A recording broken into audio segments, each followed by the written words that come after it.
Spiders from 2000 is exactly what you would expect from a horror movie of that era. It's got bad CGI, alien conspiracies, and of course spiders. This movie's part of a trilogy and we'll be watching all of them, so let's start at the beginning and see what Spiders is all about.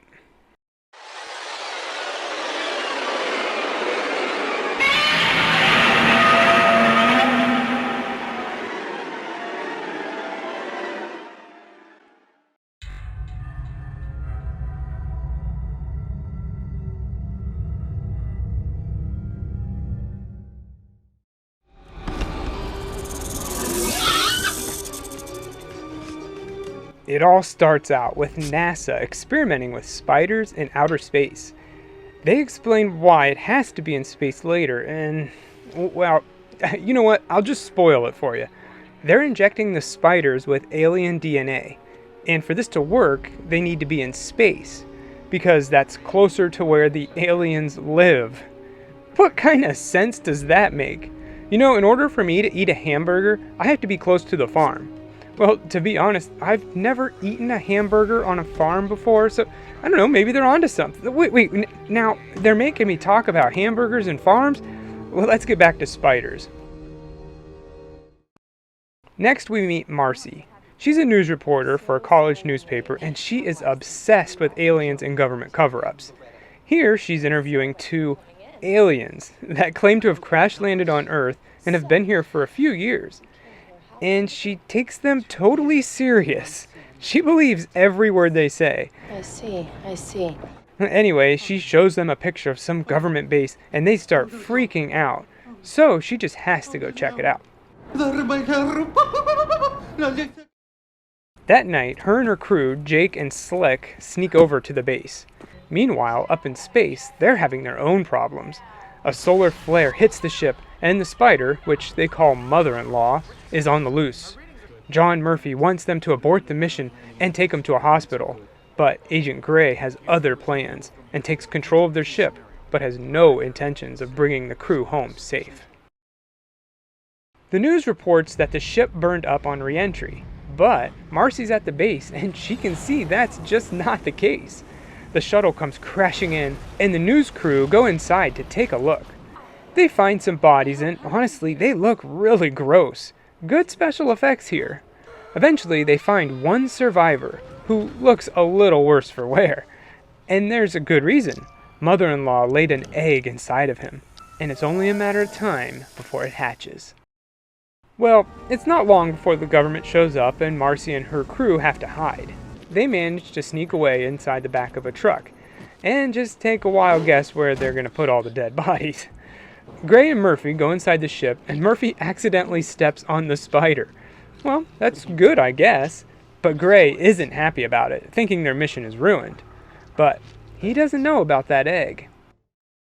The military unknowingly takes the news team deeper and deeper into the base. They're in it now. I would be terrified. I mean, say you somehow snuck into Area 51.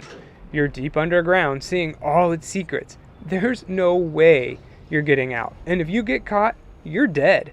Add on top of that, this is a news team. They'll shoot you sight unseen.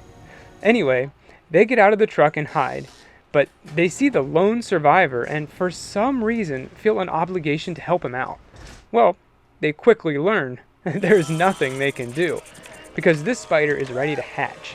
The doctors come running in, see the team, and a giant spider coming out of some dude's mouth. They get attacked. It's nuts.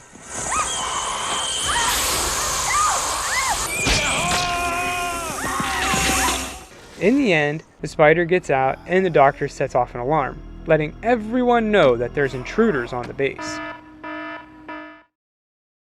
Now the movie plays out like a survival horror video game.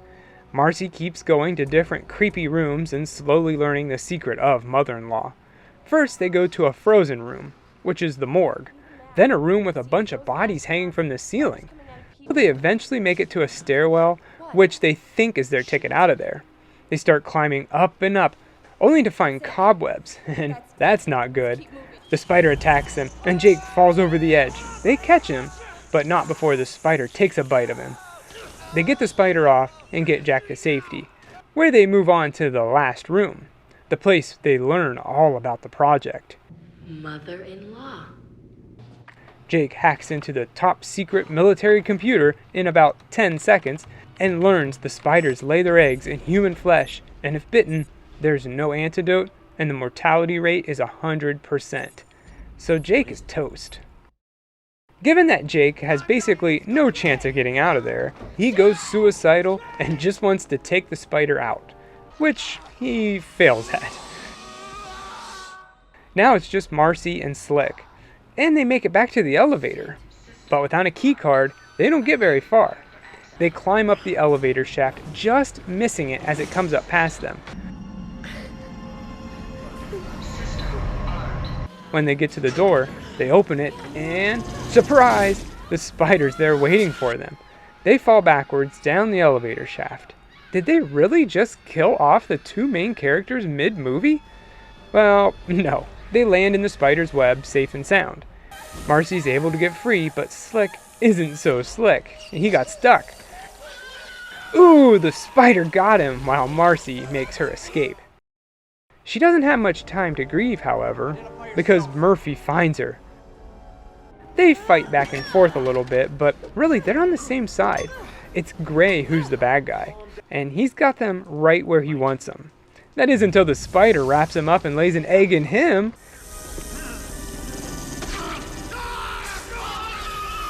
That gives Marcy and Murphy just enough time to get out of there.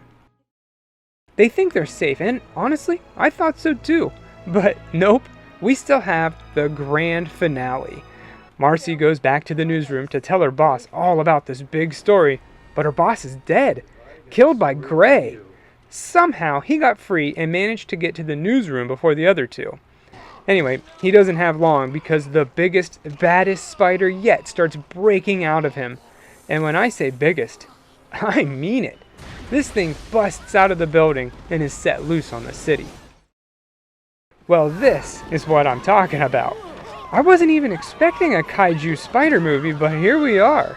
People are running away screaming while the monster takes out as many as he can. Our heroes fire a rocket at it, but they miss. So they take to the air to search for it. But it's getting dark, and spiders hunt at night.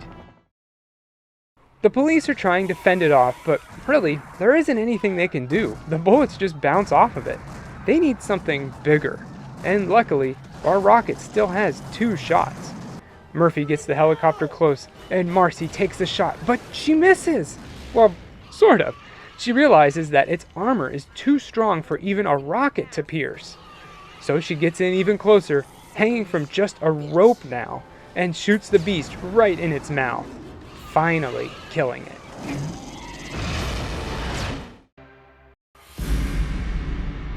Well, I must admit, I was expecting a pretty simple plot for such a simple title, but no, there's a lot going on here.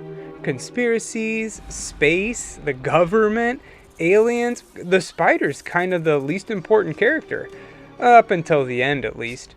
Spiders kept my attention throughout, but there's really no reason to sit down and watch it again. The effects, when using CGI, were pretty dated, but the practical effects looked really fun. And the infected peoples, their face got all puffy and big pulsating boils all over them. It was gross, and I liked it. The sets looked really good as well, but the characters are pretty forgettable, the plot is predictable, and they missed the opportunity to build some real creepy atmosphere. Spiders are scary. Have them slowly crawling all over the main characters where if they move, they're dead. You don't really get any of that here. It's all action. So if that's your thing, Spiders is for you. I give it 2.5 mother-in-laws out of 4.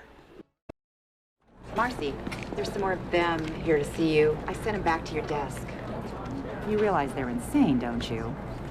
They were stealing the non-dairy creamer. Hampton College newsroom. I'm sorry, he's out of the office. Hello, can I help you?